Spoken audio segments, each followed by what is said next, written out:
Saya itu heran sama oposisi sekarang, kenapa kok mereka nggak berbobot ya?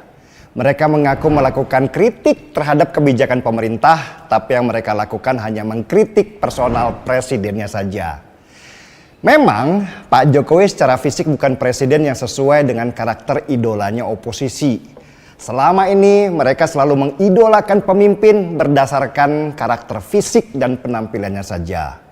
Calon pemimpin tuh menurut para oposisi harus ganteng, badannya besar dan gagah.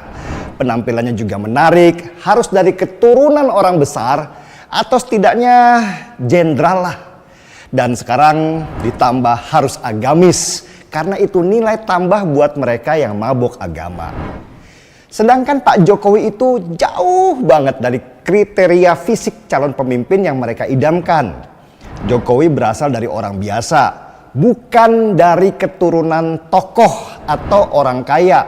Fisiknya juga nggak gagah, malah terkesan kurus. Bukan lulusan universitas luar negeri yang terkenal, bahkan mungkin Pak Jokowi nggak pernah tinggal lama di luar negeri. Orangnya sederhana banget. Nah, karena secara tampilan Jokowi itu tidak menarik buat oposisi, maka dia selalu saja dihina-hina. Sejak awal Jokowi memimpin, yang dihina selalu hal remeh-temeh. Kancing jasnya lah, bajunya lah, bahasa Inggrisnya lah. Seolah-olah itu hal yang sangat penting buat oposisi, bukan dari hasil kerjanya. Padahal kemanapun Jokowi pergi ke luar negeri, dia selalu bawa hasil investasi senilai puluhan bahkan sampai ratusan triliun rupiah sebagai oleh-olehnya. Itu yang penting harusnya, bukan penampilannya. Yang lucunya lagi, banyak pemimpin dunia, bahkan sekelas Amerika dan Cina, sangat menghormati Jokowi sebagai presiden Indonesia. Mereka bahkan memberikan tempat duduk di tempat yang terhormat ketika mereka sedang bersama. Bahkan Jokowi punya prinsip, kalau hanya duduk di pojok waktu ada forum internasional, buat apa datang? Mending pulang aja. Itulah kenapa di banyak forum kenegaraan yang dihadiri banyak pemimpin dunia, Jokowi hanya mau duduk di samping Presiden Amerika, Rusia, ataupun Cina. Itulah nilai dari seorang Jokowi yang dihormati oleh banyak negara. Kenapa Jokowi bisa punya prinsip begitu? Karena dia bangga dengan Indonesia, negaranya. Menurut Jokowi, Indonesia ini negara besar, bahkan lebih besar dari banyak negara. Penduduknya terbanyak nomor 4 di dunia. Sumber daya alamnya juga kaya.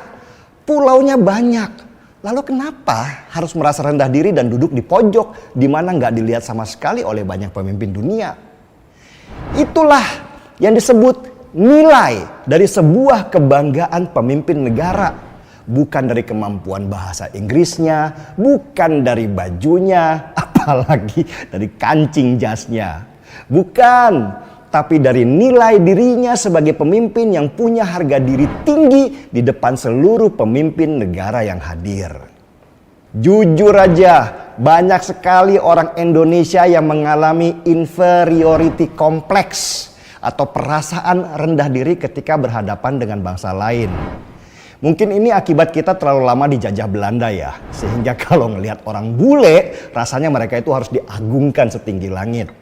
Ditambah lagi sekarang, ngelihat orang Arab langsung menaikkan posisi mereka ke wilayah yang suci, sehingga nggak boleh sedikit pun mengkritik orang Arab, meski di negaranya sendiri banyak orang Arab itu sebenarnya bajingan.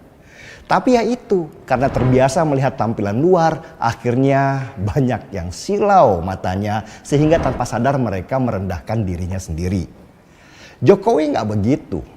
Dia sadar betul bahwa dia bukan berasal dari keturunan kaya, bukan hasil dari pendidikan luar negeri, tidak gagah. Tapi dia punya harga diri yang sangat tinggi kalau itu menyangkut negaranya. Perhatikan saja, Eropa aja dia lawan ketika mereka sibuk melarang sawit kita masuk ke negara mereka.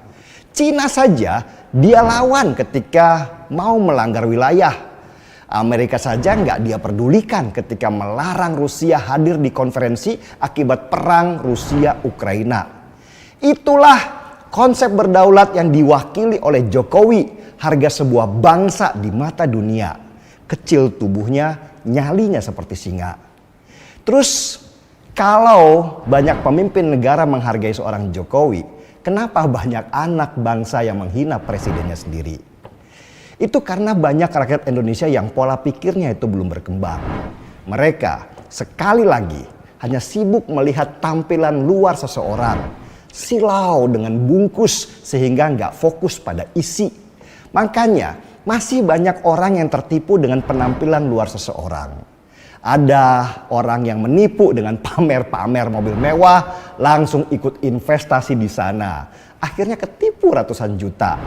Ada yang menipu dengan bawa-bawa agama, langsung ikut memasukkan duit ke sana. Akhirnya nangis ngadu ke polisi. Seperti beli kucing dalam karung, nggak tahu itu kucing hitam, kucing oren, atau malah kucing garong.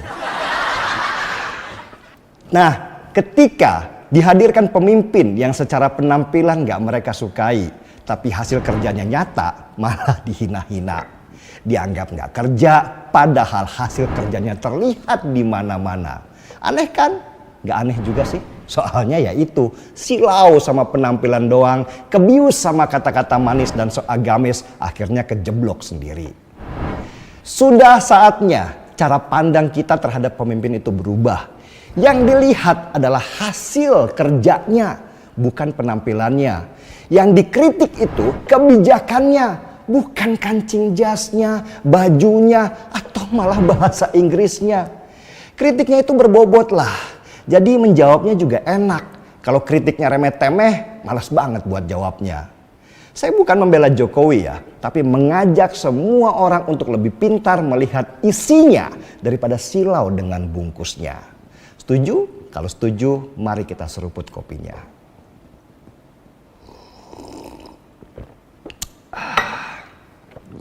Gaspol.